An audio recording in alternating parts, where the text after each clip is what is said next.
राधा माधव कुंज बिहारी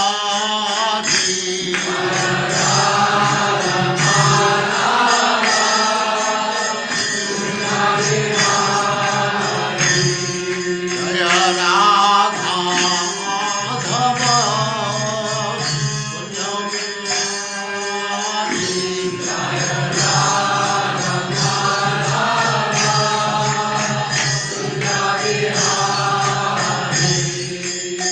गोपी जन वल्लभ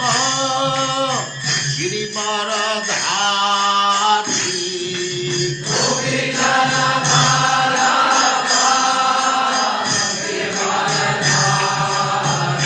गोपी जन वल्लभ गिरिवरधारी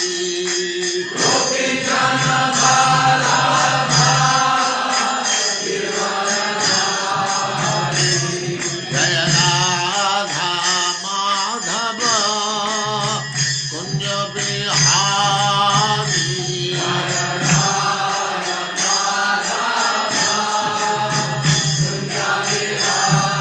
जय राधा माधव कुंज बिहारी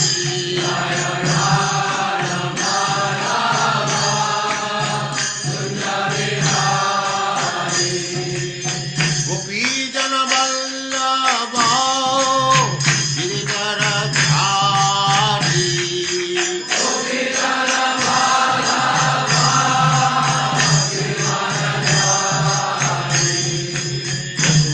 यशोदानंदन ब्रज जन रंजन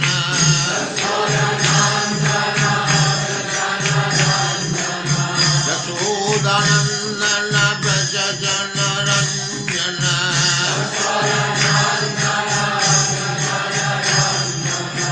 जमुना तीर वनचारी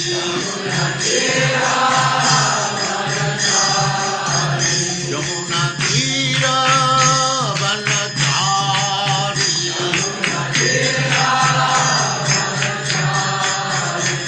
जय राधा माधव कुंज बिहारी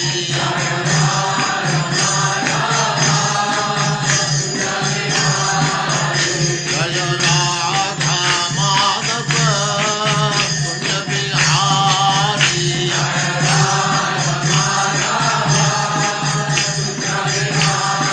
गोपी जन वल्लभ गिरिवरधारी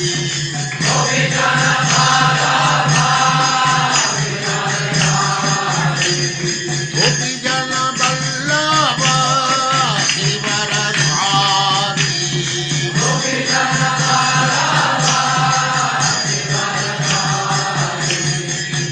यशोदानंदन ब्रज जन रंजन यशोदानंदन ब्रज जन रंजन जमुना तीर वनचारी जय राधा माधव कुंज बिहारी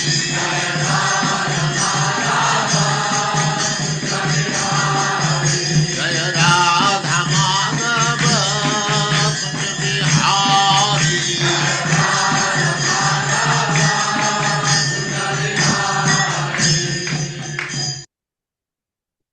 ओम नमो भगवते वासुदेवाय ओम नमो भगवते वासुदेवाय ओम नमो भगवते वासुदेवाय ओम नमो भगवते भगवते वासुदेवाय वासुदेवाय ओम नमो भगवते वासुदेवाय।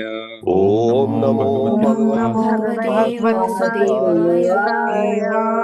नारायणं नमस्कृत्य नारायणं नारायणं नमस्कृत्य नमस्कृत्य नरं चैव नरोत्तमं नरं चैव नरोत्तमं देवीं सरस्वतीं व्यासं देवीं सरस्वतीं सरस्वतीं व्यासं ततो जयमुदीरये। ततो जयमुदीरये। नष्टप्रायेषु भद्रेषु नष्टप्रायेषु भद्रेषु नित्यं भागवत सेवया। नित्यं भागवत सेवया। भगवते उत्तमा श्लोके भगवते श्लोके भक्तिर्भवति नैष्टिकी। भक्तिर्भवति नैष्टिकी। हरे कृष्ण। आप सबका स्वागत है हरे कृष्णा प्रभु जी, दंडवत प्रभु जी प्रणाम। सादर प्रणाम। और आप सबको इस नए साल की बहुत शुभकामनाएं। मुझे बहुत बहुत उम्मीद धन्यवाद है प्रभु जी, इस आपको भी साल बहुत में, बहुत शुभकामनाएं। इस नए साल में आप लोग भगवान की भक्ति में और भी प्रगति करें और वर्ष प्रति वर्ष प्रगति आपकी चलती रहे। ऐसी शुभकामनाओं के साथ तीसरा अध्याय शुरू करते हैं। 11वें स्कंद का तीसरा अध्याय। उससे पहले, इसमें जाने से पहले हमको 12 श्लोक रिसाइट करने होते हैं। आज कौन कर रहे हैं? हरे कृष्णा प्रभु जी। आज सुधाधीर माता जी की टर्न थी, पर वो उन्होंने ज्वाइन नहीं किए हैं, तो अत्री माता जी पढ़ेंगी आज। ठीक है। हरे कृष्ण। हरे कृष्ण। ओम नमो भगवते वासुदेवाय। ओम नमो भगवते वासुदेवाय। जन्माद्यस्य जतोन्नयात् जन्माद्यस्य यतोऽन्वयात् इतरतश्चार्थेष्यभिज्ञस्वराट् इतरतश्चार्थेष्वभिज्ञस्वराट् तेने ब्रह्महृदायादिकवये तेने ब्रह्महृदायादिकवये मुह्यन्ति यत्सूरयः मुह्यन्ति यत्सूरयः तेजोवारिमृदं यथा विनिमयो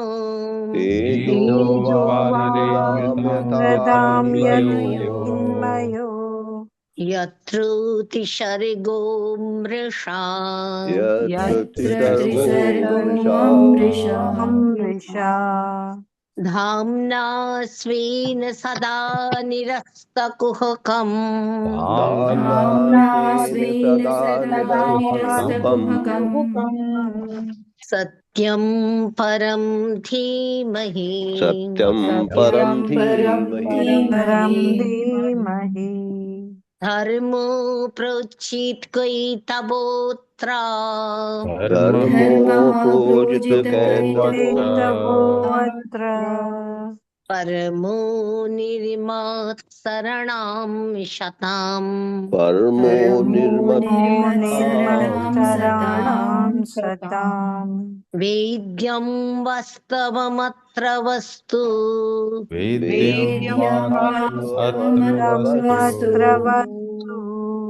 शिवदं त्रापत्रयोन्मूलनम् शिवदं तापत्रयोन्मूलनम् श्रीमति भगवती महामुनिकृते श्रीमद्भागवते महामुनिकृते किं वा परैरीश्वरः परैरीश्वरः सत्योरिद्यवरुध्यतेऽत्र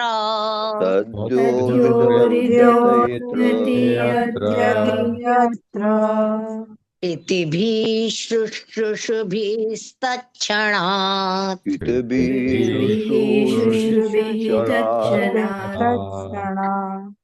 निगमकल्पतरोर्गलितं फलम् निगमकल्पतरोर्गलितं फलम् शुकमुखातमृता द्रवसंयुतम् सुखमुखादमृतद्रवसंयुतम् पीबत भागवतं रसमालयम् पिबत भागवतं रसमालयम् मुहुरहर्षिका भुवि भावुकाः मुहुरहर्षिका इति चंशकलपुंसः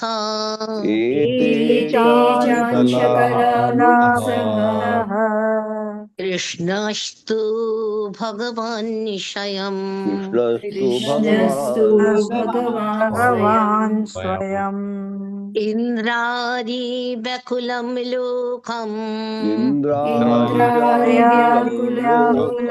लोकम् मीडयन्ति युगे युगे हृदयन्ति युगे युगे जन्म गुह्यं भगवतो जन्मगुह्यं भगवतो यायेतत् प्रयतो नरः यतो नरः सायं प्रातर्गृणन् भक्त्या सायं प्रातर्गृह्णन्त्या दुःखग्रामात् विमुच्यते दुःखग्रामात् विमुच्यते अहमेवासमेवाग्रे अहमेवासमेवाग्रे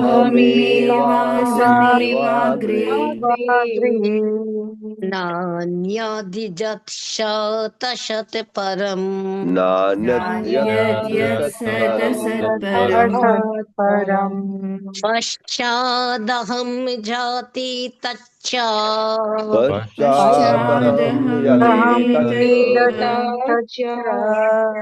यो वशिष्येत् सोऽस्म्यहम्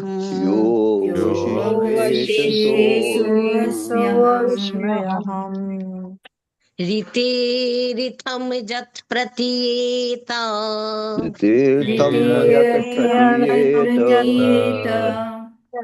न प्रतीयेत चात्मनि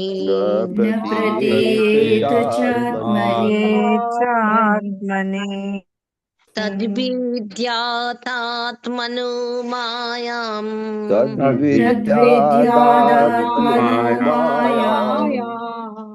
यथा भासो यथा तमः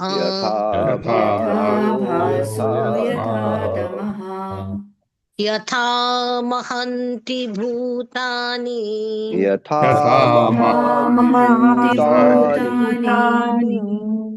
भूतेषु च्यवचेष्वनु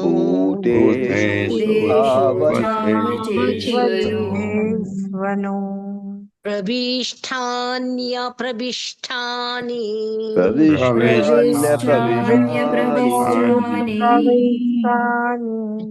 तथा तेषु न तेष्वहम्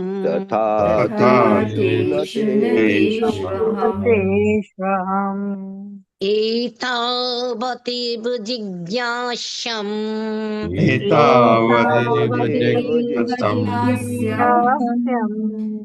तत्त्वजिज्ञासुनात्मनः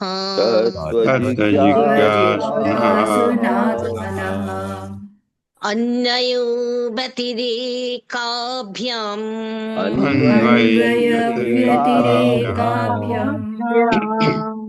यत्स्यात् सर्वत्र सर्वदा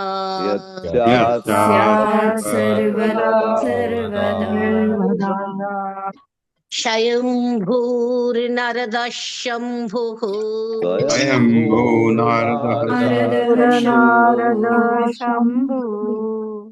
कुमारः कपिलो मनुः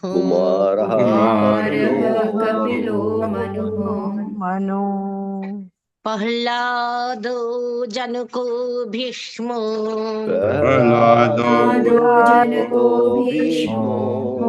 बलि शकीर्वयम् बलिर्वयम्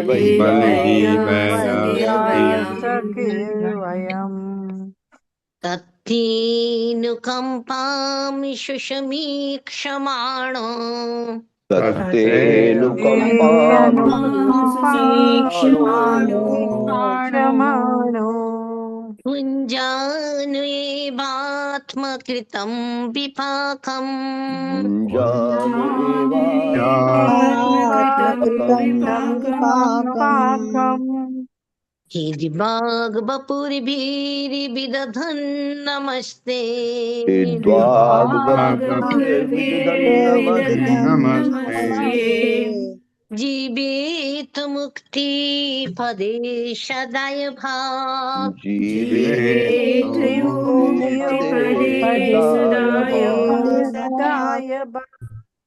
तब कथामृतं तप्त जीवनम् तव कथा जीवनम् कविभिरीडितं कल्मषापहम्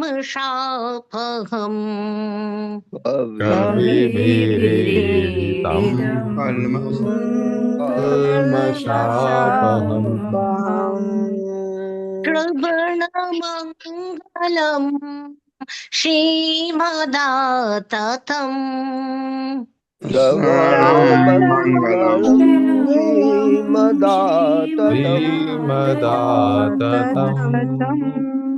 भुवि गृह्णन्ति ते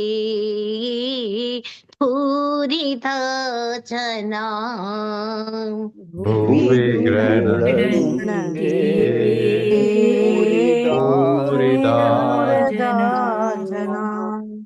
हरे कृष्ण बाबू जी। धन्यवाद माता जी, बहुत धन्यवाद आपका। पढ़वाइए माता जी। हरे कृष्णा। संदीप प्रभु जी पढ़िए प्लीज। हरे कृष्णा प्रभु जी, धन्यवाद प्रणाम। हरे कृष्णा सभी को। चैप्टर का सारांश प्रभुपाद जी के विनीत सेवकों द्वारा। प्रभुपाद जी की जय। माया से मुक्ति। इस अध्याय में महाराज निमि द्वारा पूछे गए जिन 4 प्रश्नों के उत्तर दिए गए हैं वे हैं माया का स्वभाव तथा कार्य, माया के दुर्लभ पाश से मुक्त होने की विधि, भगवान नारायण की दिव्य स्थिति तथा कर्मयोग की विधि जिससे मनुष्य सारे भौतिक कार्यों से मुक्त हो जाता है। समस्त कारणों के मूल कारण श्री भगवान ने 5 तत्वों की सृष्टि की जिनसे बद्ध जीवों के भौतिक शरीर बनते हैं, जिससे बद्ध जीव चाहें तो इंद्रिय तृप्ति या परम मोक्ष का अनुशीलन कर सकते हैं। भगवान परमात्मा के रूप में प्रकट होकर सृजित जीवों के भौतिक शरीरों में प्रवेश कर जाते हैं और बद्ध जीव की 11 इंद्रियों को सक्रिय बनाते हैं। बद्ध जीव भौतिक शरीर को ही आत्मा मान बैठता है और इस तरह वह विविध सकाम कर्मों में लग जाता है।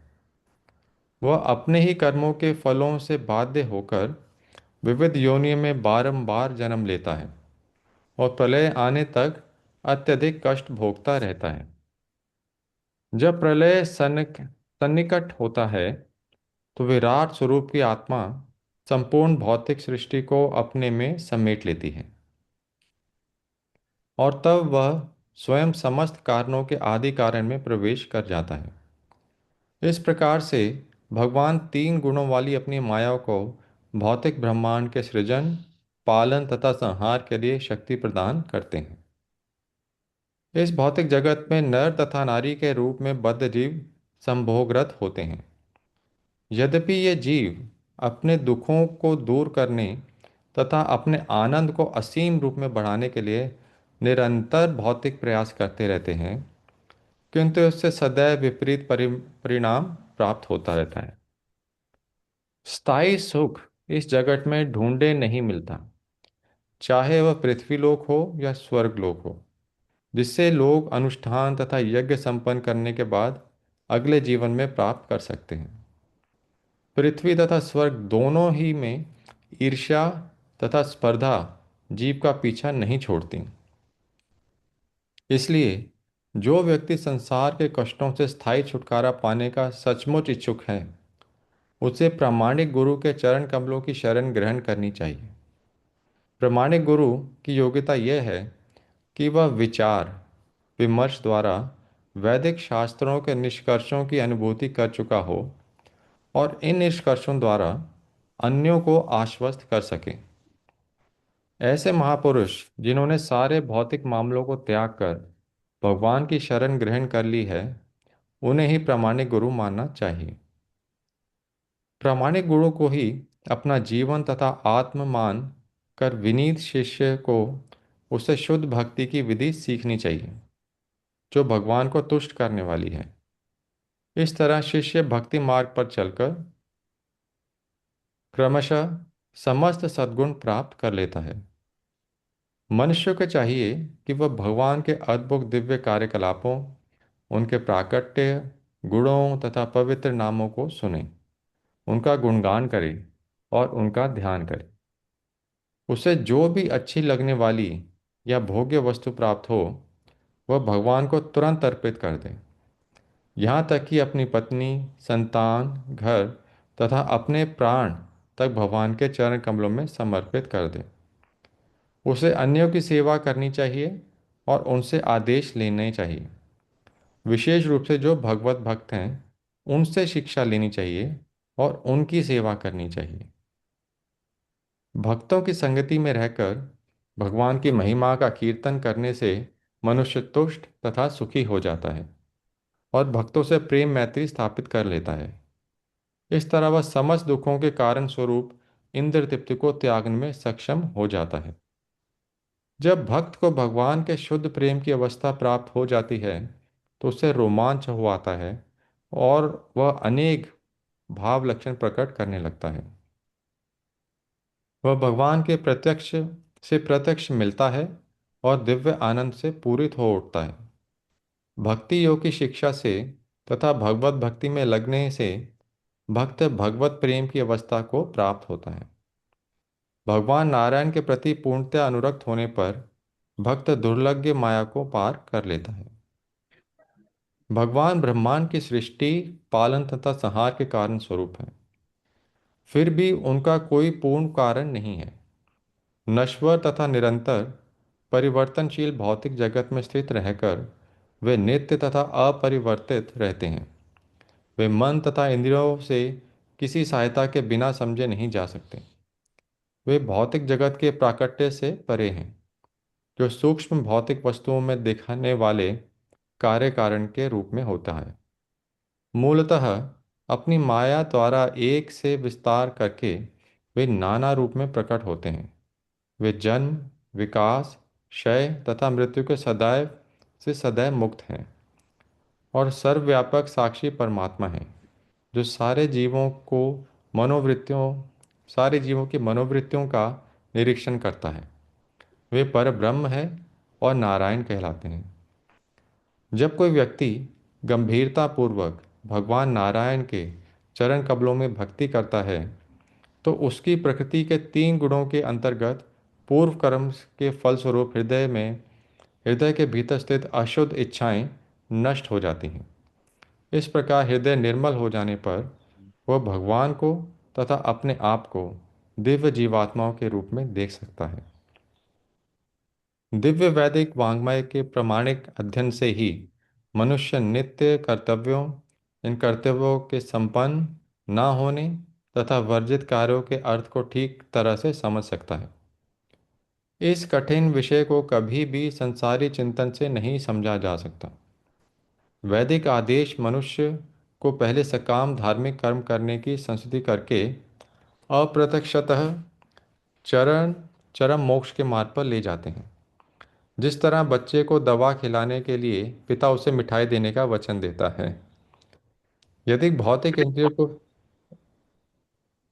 जीत सकने वाला अज्ञानी व्यक्ति को ना जीत सकने वाला ज्ञानी व्यक्ति वैदिक आदेशों को पूरा नहीं करता तो वह पापमय तथा अधार्मिक कर्मों में प्रवृत्त होगा। इस तरह से बारंबार जन्म तथा मृत्यु का पुरस्कार मिलेगा। दूसरी ओर यदि कोई व्यक्ति वेदों द्वारा नियत किए गए नियमित कर्मों को अनासक्त होकर और ऐसे कर्म का फल भगवान को अर्पित करता है तो उसे भौतिक कर्म के बंधन से पूरी तरह मुक्ति मिल जाती है।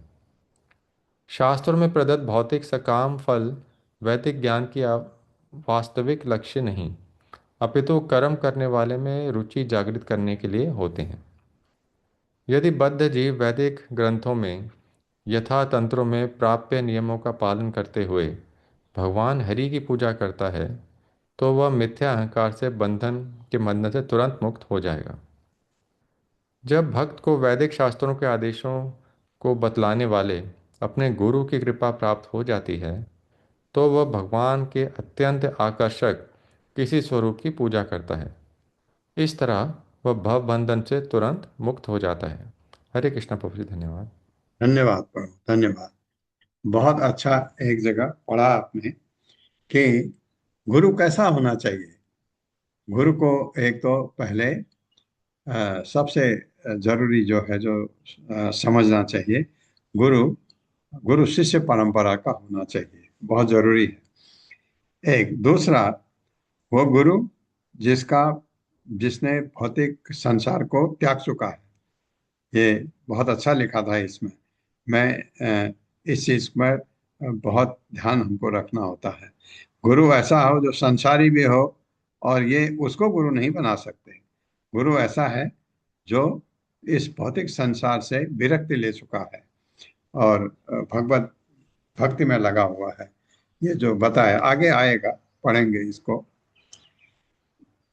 श्री राजोवाच परस्य विष्णो ईशस्य मायिनाम् अपि मोहिनीं मायां वेदितुमिच्छामो भगवन्तो बुब्रुवन्तु नः। बुब्रुवन्तु कहो ना, ना विसर्ग आया तो हमको कहो। ये राजा जो है ये निमि होना चाहिए। मेरे साथ पढ़िए। श्री राजो वाच श्रीराजोवाच वाच परस्य विष्णोः ईशस्य परस्य परस्य विष्णोरीशस्य विष्णुरीशस्य मायिनाम् अपि मोहिनीम् मायिनामपि मायिनामपि मोहिनीम् मोहिनीम् मायां वेदितुमिच्छामो मायां मायां वेदितुमिच्छामो वेदितुमिच्छामो भगवन्तो ब्रुवन्तु नः। भगवन्तो भगवन्तु ब्रुवन्तु ब्रुवन्तु नः। श्री राजा वाचा, राजा ने कहा। ये निमि निमि पूछ रहे हैं प्रश्न। इतना बड़ा काम उन्होंने हमारे लिए किया, निमि ने, बहुत ही सुंदर। और किससे पूछा? ज्ञानी से। किसी से भी पूछना नहीं, ऐसा जो उसका उत्तर दे सकता है, इतना कैपेबल है। तो 9 योगेंद्र से प्रश्न किए जा रहे हैं। पहले हमने देखा पहले दूसरे अध्याय में तो दो दो योगेंद्रों ने उत्तर दे दिया, और अब ये तीसरे की बारी आने वाली है। परम विष्णु का ईश्वर भगवान माई नाम महान योग शक्ति से संपन्नों के लिए अभी भी मोहिनी वाली माया को भेद तुम जानना इच्छामह, हम चाहते हैं। भगवंत हे प्रभुओ, क्योंकि वो 9 है। ब्रुवंतु कहें नह हमसे। मेरे साथ राजा निमि ने कहा। राजा राजा निमि ने निमि ने कहा, कहा, अब हम भगवान विष्णु की अब हम अब पूर्ण हम पुरुषोत्तम भगवान भगवान श्री विष्णु विष्णु की की विष्णु की उस माया के विषय में जानना चाहते हैं, उस उस माया के विषय माया में के जानना विषय में चाहते जानना हैं जानना चाहते चाहते हैं, हैं, जो बड़े बड़े योगियों को भी मोह लेती है। जो बड़े जो बड़े बड़े बड़े योगियों योगियों को को भी लेती है। मोह मोह लेती है। लेती है। हे प्रभुओ, हे हे हे प्रभु, प्रभु, कृपा करके हमें इस विषय में बताएं। कृपा करके कृपा कृपा हमें करके करके हमें हमें इस इस विषय में विषय में बतलाएं। बतलाए। हाँ, पहले ये पूछ रहे हैं, बाद में पूछेंगे कि इससे छुटकारा कैसे मिले। ये बहुत ही सुंदर अध्याय है। माया से विरक्ति कैसे हो सके। बड़े बड़े योगी भी फंस जाते हैं। यहाँ पर भी आपने सुना भी होगा कि लोग भक्ति में आगे बढ़ के और सो कॉल्ड 3 गुणों से, अगर कि 3 गुणों से पार करके आदमी तो गिरता नहीं है, लेकिन संन्यास ले लिया, उसके बाद भी फंस जाते हैं, उसके बाद भी कुछ ऐसे कर्म कर जाते हैं, उनका पतन हो जाता है। तो क्योंकि माया है ही इतनी शक्तिशाली, भगवान की माया जो है, ये महामाया, भगवान की इंफीरियर एनर्जी, एक्सटर्नल एनर्जी, जड़ शक्ति, माया शक्ति, महामाया शक्ति इतनी खतरनाक है, किसी को भी लपेटे में ले लेती है। बड़े बड़े योगी भी डगमगा जाते हैं। लेकिन अगर भगवान का भक्त शुद्ध हो, ढोंगी ना हो, पाखंडी ना हो, तो सिर्फ वो पार कर सकता है इसको। तात्पर्य माता जी। हरे कृष्णा। चिरंजीत प्रभु जी पढ़िए प्लीज। हरे कृष्ण प्रभु जी, हरे कृष्ण माता जी, दंडवत प्रणाम। शिल प्रभुपाद जी की जय। तात्पर्य शिल प्रभुपाद जी के अनुजय धरा। श्री श्रीधर स्वामी के अनुसार इस अध्याय में ऋषभ देव के विभिन्न साधु सदृश पुत्रों, माया को तोड़ने के साधनों, भगवान के गुणों तथा मनुष्यों के लिए नियत कर्तव्यों का वर्णन करेंगे। पिछले अध्याय के 48वें श्लोक में कहा गया था, विष्णु मायादि नीरम पश्यन्। कृष्ण भक्तों को चाहिए कि समग्र ब्रह्मांड को भगवान की माया के रूप में देखे। इसलिए राजा निमि साधु योगेंद्र से इस विषय में अधिक विस्तार से बतलाने की प्रार्थना कर रहे हैं। श्रील भक्ति सिद्धांत सरस्वती ठाकुर के अनुसार ब्रह्मा इत्यादि देवतागण तथा पृथ्वी के मनुष्य भौतिक इंद्रिय तृप्ति के लिए अपनी विशेष इच्छा के द्वारा चालित होते हैं। इस तरह वे अपनी इंद्रियों को भौतिक ज्ञान की खोज करने में लगाते हैं। देवताओं की सूक्ष्म देवी इंद्रियों तथा मनुष्यों की स्थूल इंद्रियों भौतिक इंद्रियों विषयों का मापतूल करने में लगी रहती है। राजा निमि 9 योगेंद्रों में से अब श्री अंतरिक्ष से उस माया के वास्तविक स्वभाव के विषय में पूरी तरह जानना चाहते हैं, जो बद्ध जीव को कृष्ण भावनामृत से विमुख कराकर मोह होने वाली भौतिक वस्तुओं के सामने घुटने टेकने के लिए बाध्य करती है। बाध्य कर देती है, घुटने टिकवा देती है माया। ऐसी माया इतनी जबरदस्त है कि आप न चाहते हैं कोई चीज, आपने कहा मैं अब शराब नहीं पीऊंगा, लेकिन आपने देखा सामने से कोई शराबी जा रहा है, हाथ में बोतल है, तो आपका माया ऐसे आपको घसीटती है, आप घुटने टेक देते हैं। ऐसे किसी भी चीज के लिए, जितने भी आपके इंद्र विषय हैं, आप कहीं पर भी ऐसे मजबूर हो जाते हैं। लेकिन अगर आप भगवान की शरण में हैं, भक्ति में, तो नहीं होगा। प्रभुपाद ने इसलिए कहा है हमको, कम से कम 16 माला जपो। हरे कृष्ण कृष्ण कृष्ण हरे हरे, हरे राम राम राम हरे हरे। ये और मन माला में हो, ध्यान भगवान में हो, ये करते हुए और 16 माला जप रहे हैं, तो एक दिन की तो गारंटी है आपकी। और थोड़ा ज्यादा जपें तो जो और अच्छा है, क्योंकि उतना आप में भगवान बल देते हैं। ये बिल्कुल ऐसा बहुत सारे प्रवचनकर्ता ऐसे बताते हैं कि एक डोज आपको मिलती है ना, जैसे एंटीबायोटिक एक डोज है, आप एक डोज लेते हैं 500 मिलीग्राम की, 24 घंटे काम करती है। तो स्लो रिलीजिंग एंटीबायोटिक या स्लो रिलीजिंग मेडिसिन धीरे धीरे रिलीज होती है आपके बॉडी में, तो वो 24 घंटे काम करती है। तो इसी ढंग से ये जो हमारे 16 माला हैं, ये 24 घंटे तक काम कर सकती हैं, ऐसा मैं कहते हुए सुना है। इसलिए कह रहा हूँ कि अगर 16 कम पड़ती है, जस्ट फिट है 16, तो 16 के जगह अगर मैं 17 करता हूँ, 18 करता हूँ, तो मैं और सुरक्षित हूँ, तो माया से मैं बच सकता हूँ। लेकिन अगर मैं माला जपने में अशुद्धियां करता हूँ, तो मुझे माला ज्यादा जपनी चाहिए। ये कोई लिखा हुआ नहीं कहीं पर। मैं ऐसा सोचता हूँ कि मैंने 3 माला जपी, उसमें से एक में अशुद्धि है, अगर मैं 3 की जगह 5 जप लूं तो शायद कंपनसेट हो सकता है। होना जरूर चाहिए, क्योंकि भगवान का जो हरि नाम है इतना पावरफुल है, भगवान का नाम, तो उससे होना चाहिए। अगर मैं 20 माला जपता हूँ और आप 25 माला जपते हैं, आप मेरे से ज्यादा सुरक्षित हैं। ये बात भी पक्की है। हाँ, अगर मैं 16 माला बिल्कुल शुद्ध एकाग्र मन से करता हूँ तो मुझे कोई चीज हिला ही नहीं सकती एकाग्र। लेकिन हम गलती हो जाती है, हमसे नहीं, बड़े बड़ों से गलती होती है। मन इधर उधर भटकता है क्योंकि हम माया के जाल में हैं। तो कहाँ अभी बेटे की याद आ गई, अभी बेटी की याद आ गई, अभी किसी में, इस संसार में हम घूमते रहते हैं। हाँ, अगर मन नहीं है किसी में, आपने अपने को डिटैच किया है भौतिक जगत से, तो फिर डिटैचमेंट आपका 90% है, आपको बहुत सुविधा होती है। अगर अटैचमेंट ज्यादा है तो मन घूमता है, जहाँ अटैचमेंट है वहाँ जरूर जाएगा। तो ये बहुत ही सुंदर अध्याय है। कैसे इससे निपटे, इस माया के बारे में पहले वो बताएंगे, और नाम भी बता दिया, अंतरिक्ष। तीसरे नव योगेंद्र में तीसरे से पूछा जा रहा है, वो उत्तर देने वाले होंगे। अभी 2 दे चुके हैं।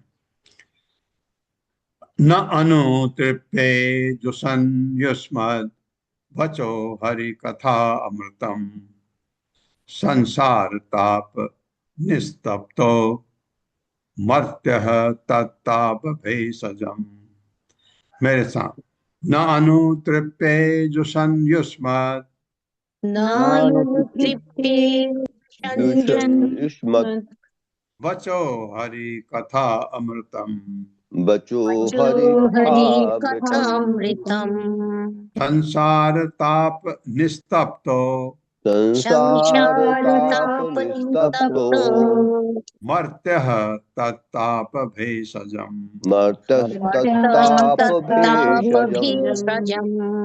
न अनुतृप्ते, मैं फिर भी तृप्त नहीं हूँ। आपने इतना कुछ सुनाया, मैं भरा ही नहीं अभी, क्योंकि इतना अच्छा प्रवचन हमको ही इतना अच्छा लग रहा है।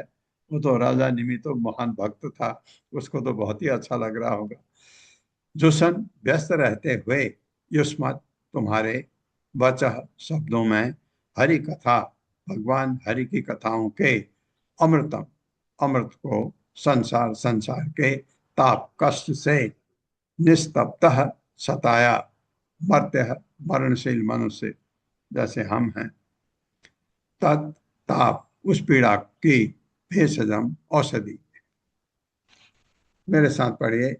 यद्यपि मैं आपके द्वारा कही जा रही यद्यपि मैं आपके द्वारा कही कही जा रही भगवान की महिमा का अमृत आस्वाद कर रहा हूँ, पूर्ण पुरुषोत्तम भगवान भगवान की की महिमा का महिमा अमृत अमृत आस्वादन कर रहा आस्वाद कर हूँ, रहा हूँ, फिर भी मेरी प्यास शांत नहीं हुई। फिर भी मेरी मेरी प्यास प्यास शांत नहीं हुई। हाँ, उनकी तो बात अलग है। हमने जब सुना ये 9 योगेंद्र आ रहे हैं, उनके निमि के प्रश्नों का उत्तर दे रहे हैं, हमको ही प्यास लगी हुई है। भगवान तथा उनके भक्तों की श्री भगवान तथा भगवान उनके तथा भक्तों उनके की भक्तों की ऐसी अमृतमयी कथाएं ऐसी अमृतमयी कथाएं अमृतमयी कथाएं संसार के 3 तापों से सताए जा रहे संसार के संसार तीनों के तापों से सताए जा रहे सताए जा रहे बताए जा रहे मुझ जैसे बद्ध जीवों के लिए मुझ मुझ जैसे बद्ध जीवों जीवों के के लिए लिए औषधि का काम करने वाली है। औषधि का काम करने वाली है। हाँ, तो कह रहे हैं, बताइए तात्पर्य माता जी। हरे कृष्णा। सुमध्या गोपी देवी दासी माता जी पढ़िए। कृष्ण सादर सुमध्या माता प्रणाम। जी, हरे कृष्णा। हरे कृष्णा सादर प्रणाम। आवाज आ रही है माता जी? जी जी माता जी पढ़िए। शील प्रभुपाद जी की जय। तात्पर्य शील प्रभुपाद जी के विनीत भक्तों द्वारा। शीलधर स्वामी के अनुसार यह तर्क किया जा सकता है, चूंकि भागवत भक्त के लक्षणों का पहले ही विस्तार में वर्णन हो चुका है, अतएव पिछले श्लोक में वर्णित पद को प्राप्त करके मनुष्य अपना जीवन सफल बना सकता है, तो फिर आगे प्रश्न करने की क्या आवश्यकता है। लेकिन हरि कृथामृत अर्थात भगवान तथा उनके भक्तों की कथाएं इतनी मनोहर तथा सुंदर हैं कि मोक्ष के बाद भी कोई उनका सुनना छोड़ नहीं सकता। इस संबंध में श्री चैतन्य महाप्रभु ने निम्नलिखित श्लोक उद्भुत किया है। आत्मा रामश्च मुन्यो निग्रंथा अप्युरुक्रमे कुर्वन्त्र हेतुकं भक्तिम इत्थं भूत गुणो हरि। जो आत्मा राम है और बाह्य भौतिक इच्छाओं से आकृष्ट नहीं होते, वे भी उन कृष्ण की प्रेम भक्ति द्वारा आकृष्ट होते हैं जिनके गुण दिव्य तथा कार्यकलाप अद्भुत हैं। भगवान हरि को कृष्ण कहते हैं क्योंकि उनके अंग प्रत्यंग दिव्य रूप से आकर्षक हैं। भागवत 1.7.10 यदि एक बार रोग अच्छा हो जाता है तो फिर औषधि की आवश्यकता नहीं रह जाती, लेकिन परम पद पर कार्य तथा कारण भिन्न नहीं होते। अतएव कृष्ण की महिमा का कीर्तन श्रवण दिव्य आनंद के कार्य का कारण है। राजनिमि ने योगियों से कहा, आप लोग भगवत प्रेम में लीन रहने वाले महान साधु पुरुष हैं। आप यद्यपि माया के बारे में कह रहे हैं, किंतु इसका अर्थ कृष्ण भावना अमृत होगा। आप यह ना सोचे कि आपने मुझे पहले ही सारी बातें बतला दी हैं। आपके उपदेश के मादक अमृत ने मुझे भगवान के विषय में अधिकाधिक सुनने के लिए उत्सुक बना दिया है। राजा निमि भी महान भगवत भक्त थे, अन्यथा नो योगेंद्रो जैसे महापुरुषों से बातचीत करने का कोई प्रश्न ही नहीं था। किंतु विनीत वैष्णव के रूप में उन्होंने अपने को भौतिक उपाधियों से प्रच्छन्न एक सामान्य बद्ध जीव समझा। इस तरह उन्होंने माया का वास्तविक स्वभाव जानने के लिए उत्सुकता प्रकट की, जिससे वे माया द्वारा भव अग्नि में गिराने के भावी प्रयासों से बचे रह सके। हरे कृष्णा माता जी, हरे कृष्णा धन्यवाद, प्रभु जी, धन्यवाद माता। धन्यवाद। बहुत अच्छा आपने पढ़ा ये चीज कि ऑलरेडी बता चुके हैं, फिर क्यों पूछ रहे हैं इस चीज को। बात आप ये देखिए, भागवतम में कितनी बार हमने पढ़ा है कि माया से अलग करना, अपने को माया से अलग करना। तो योगेंद्र आए, उनसे फिर वही प्रश्न क्यों? नहीं, वो भगवान का भक्त है, उनसे सुनते हैं, उसका असर होता है। मैं आपको कहूं माया का ये असर नहीं होगा आप में। अगर योगेंद्र कह रहे हैं, आप सुन रहे हैं, तो हम तो वही सुनते हैं जो योगेंद्र कर रहे हैं, अभी कह रहे हैं अभी।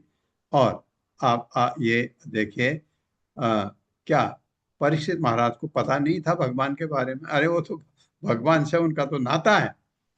नहीं, क्योंकि उनको ये सुनने की इच्छा थी भगवान के बारे में। जब उनको पता लगा उनके खाली 7 दिन, उनका जिंदगी के 7 दिन बचे हुए हैं, तो 7 दिन राजा था, कहीं ठाट बाट से रहता 7 दिन नहीं। ये सोचा कि अब भगवान के बारे में, भगवान की कथाएं सुनी जाएं, क्या करूं क्या न करूं। बहुत लोग आए, देखिए सुखमुनि आ गए, भगवान की कृपा। यहाँ राजा निमि सुनना चाहते हैं, निमि बहुत ज्ञानी है, उसको सब पता है। वो 9 योगेंद्र आ गए, 9 योगेंद्र उनके यहाँ आए। जैसे परीक्षित महाराज तड़प रहे थे कि कौन सुनाए, वो जितने वहाँ बड़े बड़े ज्ञानी ऋषि मुनि आए थे, उनसे वो प्रार्थना कर रहे थे, और सुखमुनि आ गए। सुखमुनि आ गए तो उन्होंने भागवतम सुनाई, और वो परीक्षित महाराज कहते मैं भरा ही नहीं, इसमें और सुनाइए, भरा ही नहीं और सुनाइए। और वही सुना रहे हैं, पर ये सुखमणि बता रहे हैं ये चीजें, ऐसा ऐसा हुआ, ये कथा ऐसे ऐसे चली करके, ये कथा भी वही सुना रहे हैं। तो कि भगवान के भक्त का मन भगवान के बारे में सुनने में कभी थकता नहीं।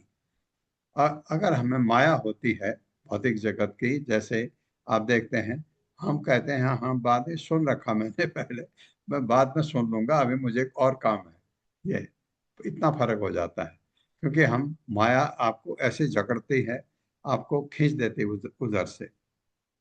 तो इस तरह तो निमि कह रहे हैं कि आप कृपा करें, हमको सुनाएं, क्योंकि मेरी प्यास बढ़ गई है भगवान के बारे में सुनने की। अब अंतरिक्ष सुना रहे हैं, जो 9 योगेंद्र में से एक है। 2 सुना चुके हैं, तीसरे श्री अंतरिक्ष उवाच एभिः भूतानि भूतात्मा महाभूतैः महाभुज ससर्ज उच्च अवचानि आद्यः स्वमात्रा आत्म प्रसिद्धये।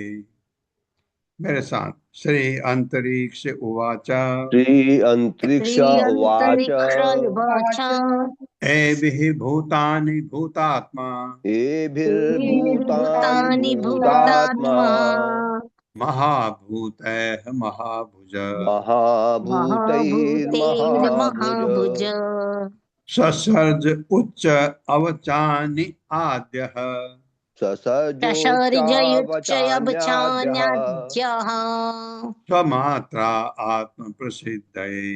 स्वमात्रात्मप्रसिद्धये। क्षमात्रात्मोपशीतये।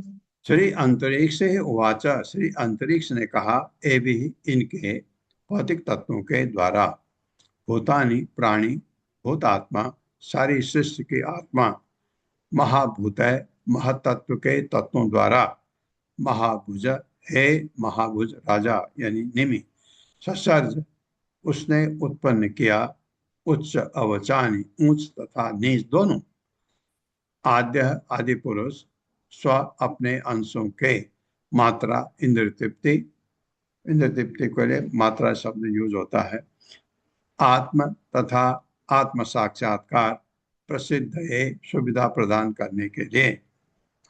मेरे साथ पढ़े श्री अंतरिक्ष ने कहा श्री अंतरिक्ष ने कहा हे महाबाहु राजा हे हे महाबाहु महाबाहु राजा राजा यानी निमि को भौतिक तत्वों को भौतिक भौतिक तत्वों को तत्वों को क्रियाशील बनाकर क्रियाशील बनाकर समस्त सृष्टि के आदि आत्मा ने यानी भगवान ने समस्त सृष्टि के आदि आत्मा ने उच्चतर तथा निम्नतर योनि के जीवों को उत्पन्न किया है। उच्चतर तथा उच्चतर निम्नतर तथा योनियों को निम्नतर उत्पन्न योनियों किया को है। उत्पन्न किया है।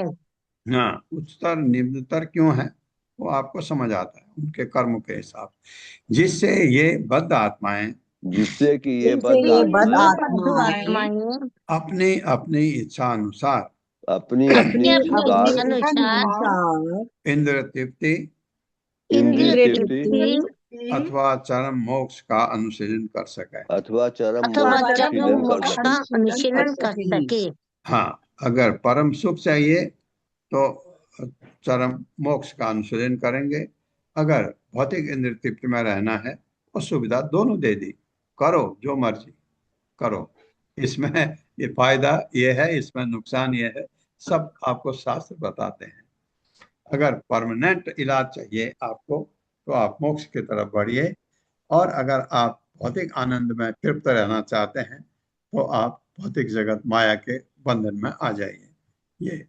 ये हमें भी इतना समझ आता है। अब तात्पर्य माता जी। हरे कृष्णा।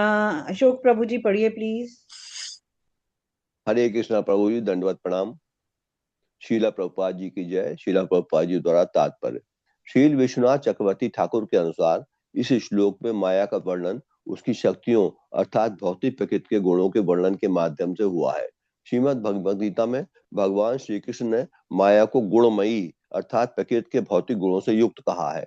इस श्लोक में प्रकृति के भौतिक गुणों को प्रच्छन्न रूप से उच्च वाचानिक अर्थात उच्च तथा निम्न योनियां बतलाया गया है। जिस तरह विविध योनियां प्रकट होती हैं उसी तरह उनमें सुंदरता कुरूपता सत्यमत्ता शक्तिमत्ता दुर्बलता तथा किसी योनि के अन्य विशेष गुण उनमें प्रकृति के गुणों के विकास के अनुपात में पाए जाते हैं। जैसा कि श्रीमद् भगवद गीता में पुष्टि की गई है कारणम गुण संगोष्ठ सत्सद्यो निजन्मसु।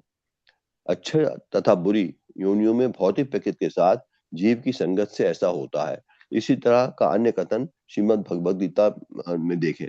ऊर्ध्वं गच्छन्ति सत्त्वस्था मध्ये तिष्ठन्ति राजसाः जगन्न गुण वृत्तिस्था अधो गच्छन्ति तामसाः। सतोगुणी व्यक्ति क्रमशः उच्च लोकों में जाते हैं, रजोगुणी इसी पृथ्वी लोक में रहते हैं और जो तमोगुण में स्थित है वे नीचे नरक लोकों में जाते हैं। भौतिक जीवन की 3 सामान्य विभाग है देव तिर्यक तथा नर। विविध योनियों में भौतिक इंद्रिय तृप्ति की विविध सुविधाएं हैं विभिन्न योनियां विभिन्न प्रकार की इंद्रियों यथा जननांग, नासिका, जीभ, कान तथा आंखों द्वारा पहचानी जाती हैं।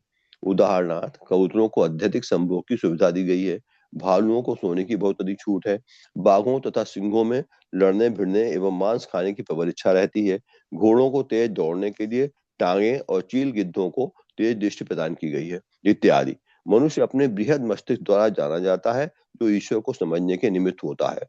इस श्लोक में स्वमात्रात्म प्रसिद्धि वाक्यांश महत्वपूर्ण है। स्व का अर्थ है स्वामित्व। सारे जीव भगवान ऋषि भगवान के हैं। ममई वांशो जीव लोके जीव भूतः सनातनः। इस श्लोक के अनुसार उनके पास दो विकल्प होते हैं, मात्रा प्रसिद्धि या तथा आत्म प्रसिद्धि। मात्रा का अर्थ है भौतिक इंद्रियां और प्रसिद्धि द्योतक है संपन्न होने का। अतः मात्रा प्रसिद्धि का अर्थ हुआ इंद्रिय तृप्ति में दक्षता पूर्वक लगे रहना। दूसरी ओर आत्म प्रसिद्धि द्योतक है कृष्ण भावनामृत का। आत्मा की दो कोटियां हैं, जीवात्मा जो कि आश्रित साधारण जीव है और परमात्मा जो कि स्वतंत्र परम पुरुष है। कुछ जीव दोनों ही प्रकार के आत्माओं को समझना चाहते हैं। अतएव इस श्लोक में आत्म प्रसिद्धि शब्द सूचित करता है कि उन जीवों को ऐसा ज्ञान प्रदान करने के लिए तथा इस प्रकार भगवत धाम जहाँ जीवन शाश्वत है और आनंद तथा ज्ञान से भरपूर है वापस जाने के लिए इस जगत में अवसर प्रदान किया जाता है। श्री श्रीधर स्वामी ने श्रीमद् भागवतम की वेद श्रुति से निम्नलिखित श्लोक उद्धृत करने की पुष्टि की है। बुद्धि बुद्धीन्द्रिय मनः प्राणान जनानां प्रसृजत प्रभु मातार्थम च भावार्थम च आत्मन्ये कल्पनाए। भगवान ने जीवों में बुद्धि, इंद्रियां, मन तथा प्राण उत्पन्न किए जिससे वे इंद्रिय तृप्ति कर सके, उच्चतर जन्म पढ़िए प्रभु। यज्ञ कर सके। प्रभु जी आपकी आवाज बहुत कम आ रही है अशोक प्रभु जी। आवाज कम आ रही है बताइए। हाँ हाँ अब आ फिर रही से है। पढ़िए। वो बीच में गायब हो गई थी। बीच में उसका फोन आ गया था उसी फोन पे। ओके श्लोक के बाद का श्री पढ़िए। श्री भगवान ने जीवों में बुद्धि, इंद्रियां, मन तथा प्राण उत्पन्न किए जिससे वे इंद्रिय तृप्ति कर सके, उच्चतर जन्म पाने के लिए यज्ञ कर सके और अंततः परमात्मा के लिए यज्ञ कर सके। श्री जीव गोस्वामी के अनुसार श्री भगवान की सृष्टि का वास्तविक प्रयोजन केवल एक है, श्री भगवान की भक्ति को अग्रसर कराने के लिए सुविधा प्रदान करना। यद्यपि ये कहा गया है कि श्री भगवान इंद्रिय तृप्ति को सुलभ बनाते हैं, किंतु ये समझना होगा कि पूर्ण पुरुषोत्तम भगवान बद्ध जीवों की मूर्खता की अंततः अनदेखी नहीं करते। श्री भगवान इंद्रिय तृप्ति को सुलभ इसलिए बनाते हैं जिससे कि जीवों को धीरे धीरे ज्ञान हो जाए कि श्री भगवान के बिना भोग करना व्यर्थ है। हर जीव श्री कृष्ण का अंश है। वैदिक शास्त्रों में श्री भगवान के नियामक कार्यक्रम दिया है जिससे कि सारे जीव धीरे धीरे अपनी मूर्खता की प्रवृत्ति को समाप्त कर लें और उनकी शरण में जाने के महत्व को समझे। श्री भगवान निस्संदेह समस्त सौंदर्य, आनंद तथा संतोष के आधार है और हर जीव का धर्म है कि वो श्री भगवान की प्रेम भक्ति में रत हो। यद्यपि ऊपर से शिष्य के दो प्रयोजन रखते हैं, किंतु ये समझ लेना होगा कि अंततः प्रयोजन केवल एक ही है। इंद्रिय तृप्ति की व्यवस्था अंततः जीवों को भगवत धाम वापस ले जाने के एकमात्र प्रयोजन के लिए है। हरे कृष्ण प्रभु जी, दंडवत प्रणाम। हरे कृष्ण माता जी, दंडवत प्रणाम। यह भी बहुत सुंदर बताया है, किंतु यह समझ लेना होगा कि अंततः प्रयोजन केवल एक है। इंद्र तृप्ति की अवस्था अंततः जीवों को भगवत धाम वापस ले जाने के लिए एकमात्र प्रयोजन के लिए है, क्योंकि इंद्र तृप्ति में जो फंसते हैं वो इतने परेशान हो जाते हैं, उनको चाहिए अब शांति, वो भगवत धाम, फिर वो भक्तों के पीछे लगते हैं। ऐसा मैं समझता हूँ, शायद इसलिए ये लिखा होगा ऐसा। एवं सृष्टानि भूतानि प्रविष्टः पंचधातुभिः एकदा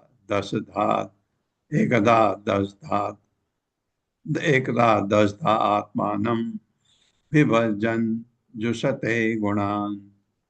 मेरे साथ, एवं सृष्टानि भूतानि एवं सृष्टानि भूतानि प्रविष्टः पंचधातुभिः प्रविष्टः पंचधातुभिः एकधा दशधा आत्मानं एकदा दशधात्मानं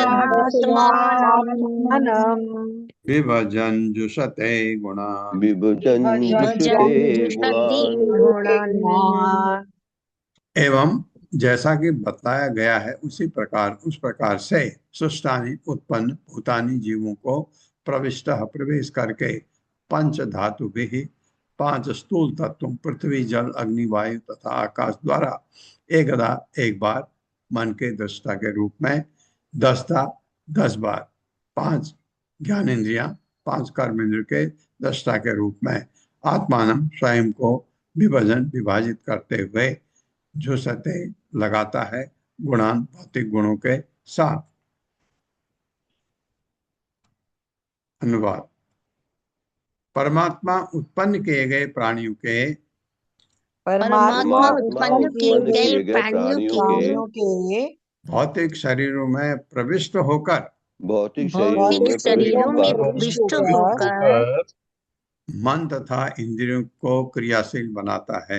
मन तथा इंद्रियों को क्रियाशील बनाता है और इस तरह बद्ध जीवों को बद्ध जीवों को इंद्र तृप्ति हेतु इंद्र तृप्ति हेतु 3 गुणों तक पहुंचाता है। 3 गुणों तक तीन गुणों तक पहुंचाता है। हाँ, कोई ये प्रश्न करते हैं, जब ऐसा सही नहीं है तो भगवान ऐसा देता क्यों है? देता नहीं, पूरी सुविधा है आपको। अगर नीचे को गिरना है उसके लिए भी पूरी सुविधा, और ऊपर को जाना है उसके लिए भी पूरी सुविधा। और ऊपर को चढ़ाई है, कठिन होता है, नीचे को उतार है, इजी होता है। तात्पर्य माता जी। हरे कृष्णा। शकुंतला पवार माता जी पढ़िए प्लीज। हरे कृष्णा माता जी। हरे कृष्णा प्रभु जी, सभी को सादर प्रणाम। श्रील प्रभुपाद जी की जय। तात्पर्य श्रील प्रभुपाद जी के विनीत सेवकों के द्वारा। इस श्लोक पर श्रील भक्ति सिद्धांत सरस्वती ठाकुर की टीका का सारांश इस प्रकार है। एक परमात्मा स्थूल भौतिक तत्वों पृथ्वी, जल, अग्नि, वायु तथा आकाश में प्रवेश करते हैं और क्रियाशील बनाए हुए भौतिक मन का उपयोग करते हुए बद्ध जीवों के ऐन्द्रिक कर्मों को 5 ज्ञानेन्द्रियां, आंखों, नाक, कान, जीभ तथा त्वचा में सूक्ष्मता विभाजित कर देते हैं और इसके बाद 5 कर्मेंद्रियों हाथ पांव, वाणी, जननांग तथा गुदा में स्थूल विभाजन कर देते हैं। चूंकि मुक्तात्माओं में श्री भगवान की सेवा करने की प्रबल प्रवृत्ति पाई जाती है, अतएव वे भौतिक अच्छाई बुराई के द्वैत के प्रति आकृष्ट नहीं होते। वे उन पूर्ण पुरुषोत्तम भगवान की भक्ति तथा प्रेम से अपना आनंद प्राप्त करते हैं, जो भौतिक सृष्टि से परे अपनी दिव्य लीलाओं का नित्य आस्वादन करते रहते हैं। जब बद्ध जीव पूर्ण पुरुषोत्तम भगवान के साथ अपने प्रेम पूर्ण संबंध को भूल जाते हैं, तब उनमें अवैध इच्छाएं जागृत होती हैं। अतएव वे भगवान श्री विष्णु के रूप, स्वाद, गंध इत्यादि पक्षों की सेवा न कर सकने के कारण सकाम कर्म के कटु फलों से बंध जाते हैं। किंतु यदि किसी तरह से उनका भगवत प्रेम जागृत हो उठता है, तो बद्ध जीव अपने सारे इंद्रिय कर्मों को श्री भगवान की दिव्य लीलाओं की सेवा में लगा देते हैं। वस्तुतः सारे भौतिकवादी कार्यकलाप अत्यंत अवांछनीय है, किंतु माया के प्रभाव से बद्ध जीव अच्छे बुरे तथा सुख दुख में अंतर देखने लगता है। श्री भगवान या परमात्मा जीवों की व्यष्टि तथा समष्टि चेतना में प्रवेश कर चुकने के फलस्वरूप हर एक के हृदय की बात जानते हैं। अतएव जब निष्ठावान जीव आध्यात्मिक पूर्णता की कामना करता है, तो श्री भगवान उसे भौतिक बंधन से मुक्त करते हैं और वैकुंठपति की सेवा करने की उसकी इच्छा को जागृत कर देते हैं। यह भगवत प्रेम दिव्य आनंद के विविध रूपों में पल्लवित होता है, किंतु अज्ञानवश बद्ध जीव अपने आप को सेवा का सही लक्ष्य मानता है और इस तरह संपूर्ण सांसारिक स्थिति को ठीक से नहीं समझ पाता। धन्यवाद प्रभु जी। हरे कृष्णा। और इसमें बात सही है। अगर आप, ये भी बात है, कुछों में ये प्रवृत्ति होती है। मैं अपने अनुभव से कह रहा हूँ, आपने भी देखा होगा, कुछ लोग कम उम्र में इस तरफ आकृष्ट हो जाते भगवान की सेवा के लिए, और भौतिक जगत से उनका ज्यादा लगाव नहीं होता है। ये पूर्व जन्म के कर्म है, क्योंकि वहां उन्होंने भगवान की भक्ति की होगी। अब वो इस जन्म में पूरे पहले से ही भक्ति में लग जाते हैं। ऐसे बहुत कम होते हैं, नहीं तो इस एज में, कम एज में आप भक्ति सिखाना बहुत मुश्किल है। लोग माया इसमें इंद्र तृप्ति में इतने घुसे रहते हैं, उनको आप सिर्फ हरि नाम जपो जपो जपो जाते हैं, लोग मिलते हैं तो उनको बुरा नहीं लगता है। किसी को आप कहो ये छोड़ो, सब भगवान की भक्ति में लग जाओ, कभी उनको ये सुनना अच्छा नहीं लगता। तो धीरे धीरे आप कर सकते हैं। और किसी में भगवान की कृपा पहले से है, वो बहुत कम, लेकिन ऐसे आपके करोड़ों में कोई दो चार मिल सकते हैं जो पहले भक्ति में लगे आ जाते हैं एकदम। तो जो अर्जुन को भगवान ने बताया कि अगले जन्म में उसको भक्ति मिलेगी, वो उनमें से होते हैं जो ऐसे आते हैं मेरे समझ से। हरिमा माता जी। हरे कृष्णा प्रभु जी, धन्यवाद, प्रणाम प्रभु जी। तो प्रभु जी बहुत सारे इंपॉर्टेंट पॉइंट्स आ रहे हैं इस अध्याय का, तो हर एक वाक्य ही ऐसे लग रहा है कि वो नोट करने लायक है, कुछ छोड़ा ही हाँ, नहीं जा रहा। बहुत इंपॉर्टेंट फिलॉसफी चल रही है प्रभु जी। तो आपके आदेश से कुछ पॉइंट्स नोट किए हैं प्रभु जी, आपकी आज्ञा से पढ़ती हूँ। श्रील प्रभुपाद की जय, गुरु महाराज की जय। तो इस अध्याय के शुरू में हमें बताया गया कि हमें कुछ प्रश्नों के उत्तर मिलने वाले हैं, तो वो प्रश्न एक बार दोहरा लेते हैं। जो आज संदर्भ में आए हैं उन प्रश्नों को ले लेते हैं। तो मेन क्वेश्चंस रहे कि माया का स्वभाव क्या है, माया का कार्य क्या है, माया के पाश से मुक्त होने की विधि जो अभी शुरू हुई है और अगले 16 श्लोकों तक चलेगी। फिर भगवान नारायण की दिव्य स्थिति और कर्मयोग की विधि जो आगे के श्लोकों में मिलेगी। तो आज हमने जहां से शुरू किया प्रभु जी, पहला पॉइंट ले लेते हैं। तो शुरू में जहां हम आमुख पढ़ रहे थे, आज के चैप्टर का सार पढ़ रहे थे, उसमें हमें कुछ 5 इंपॉर्टेंट पॉइंट्स, 5 से 6 इंपॉर्टेंट पॉइंट्स समझ में आते हैं। तो प्रभु जी हमें कंटिन्यूअस प्रोसेस बताया है इस अध्याय के शुरुआत में कि भव बंधन से मुक्ति का प्रोसेस हम अगर फॉलो करना चाहें तो कैसे योगेंद्र समझाने वाले हैं। तो इन प्रोसेसेस को, पूरे प्रोसेस को हम 5 पॉइंट्स में पढ़ते हैं। तो पहला है कि सबसे पहले तो भौतिक मामलों को त्याग कर जो भगवान की शरण ग्रहण किए हुए महात्मा हैं, सबसे पहले हमें उनकी शरण ग्रहण करनी होगी। फिर भक्तों के संग में रहकर हमें भगवान की महिमा का निरंतर रूप में कीर्तन करना और श्रवण भी करना होगा। हमें स्वयं भी करना है और उसका श्रवण करने से भी लाभ प्राप्त करना है। इससे हमें क्या मिलेगा? इससे मनुष्य को एक आंतरिक तुष्टि और सुख यानी आनंद की प्राप्ति होगी। साथ ही साथ भक्तों से उसके मैत्रीय संबंध और प्रगाढ़ होते जाएंगे। इससे नेक्स्ट क्या स्टेप आएगा कि इसके कारण हम इंद्रिय तृप्ति को त्यागने में हमें सहायता मिलेगी, जो कि अदरवाइज भौतिक होने के कारण हम बहुत कठिनाई से त्याग पाते हैं, परंतु इस प्रोसेस में आने के बाद हमें इजी हो जाएगा। उससे क्या होगा? इंद्रिय तृप्ति का त्याग करके नेक्स्ट होगा कि हृदय को निर्मल हो जाएगा, जो कि पहला भी क्वेश्चन था कि शुद्धता क्या है। तो हृदय शुद्ध हो जाएगा। हृदय के शुद्ध होने से भगवान हमें दिव्यता प्रदान करेंगे। हृदय में आकर, जो कल हमने पढ़ा, अपना निवास स्थान बनाएंगे और हृदय को शुद्ध करके भगवान अंदर से हमें ज्ञान देंगे। इस कारण से मनुष्य क्या कर पाएगा? जीव क्या कर पाएगा? भौतिक कर्मों से मुक्ति प्राप्त करेगा। अपने सारे गुण, कर्म, फल सब कुछ भगवान को त्याग कर पूर्णतया भव बंधन से मुक्ति प्राप्त करेगा। तो प्रभु जी ये तो वो इंपॉर्टेंट पॉइंट्स नोट किए थे जो कि हमें इस प्रोसेस में समझाए गए हैं। उसके बाद प्रभु जी हमें 2 क्वेश्चंस आए। पहला क्वेश्चन आया कि माया का स्वभाव क्या है।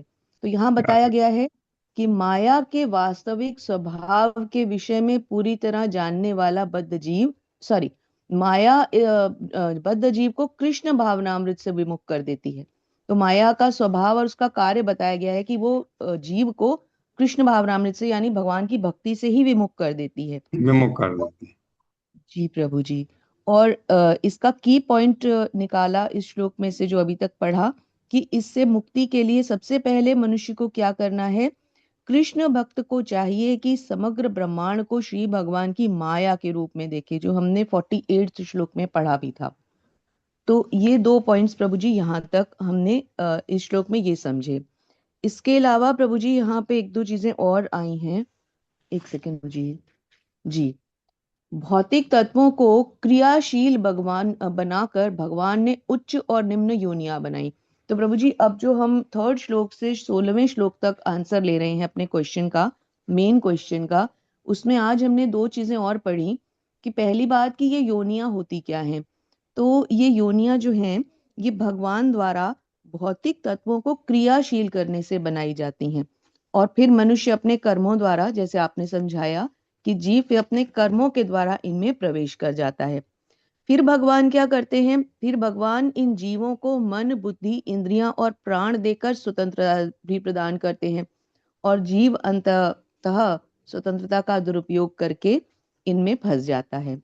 और अंतिम पॉइंट ले लेते हैं प्रभु जी कि इंद्रिय तृप्ति जो इन योनियों के द्वारा हम जीव जो है उनको भोगता है, उसका एकमात्र उपाय प्रयोजन तो है भगवत धाम वापस जाना, परंतु जीव माया के प्रभाव में आकर भौतिकता में फंस जाता है और भगवान से अपना संबंध भूल जाता है।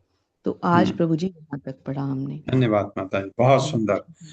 ओम अज्ञान तिम्रांधस्य ज्ञानांजन शलाकया चक्षुरुन्मिलितं तस्मै श्री गुरुवे नमः। नमः विष्णुपादाय कृष्णप्रेष्ठाय भूतले श्रीमते भक्तिवेदांत स्वामिनिति नामिने। नमस्ते सरस्वती देवे गौरवाणी प्रचारिणे निर्विशेष शून्यवादी पाश्चात्य जय हो श्री कृष्ण चैतन्य प्रभु नित्यानंद श्री अद्वैत गदाधर शिवासादि गौर भक्तवृंद। हरे कृष्णा कृष्ण कृष्णा हरे हरे, हरे राम राम राम हरे हरे। बहुत कम टाइम है इसलिए पल्लवी माता जी के कमेंट नहीं ले रहा हूँ, कल सुनेंगे उनसे। आप सबका बहुत बहुत धन्यवाद है। हरे कृष्णा प्रभु जी, दंडवत प्रणाम। हरे कृष्णा प्रभु जी, सादर प्रणाम। हरे कृष्णा हरे।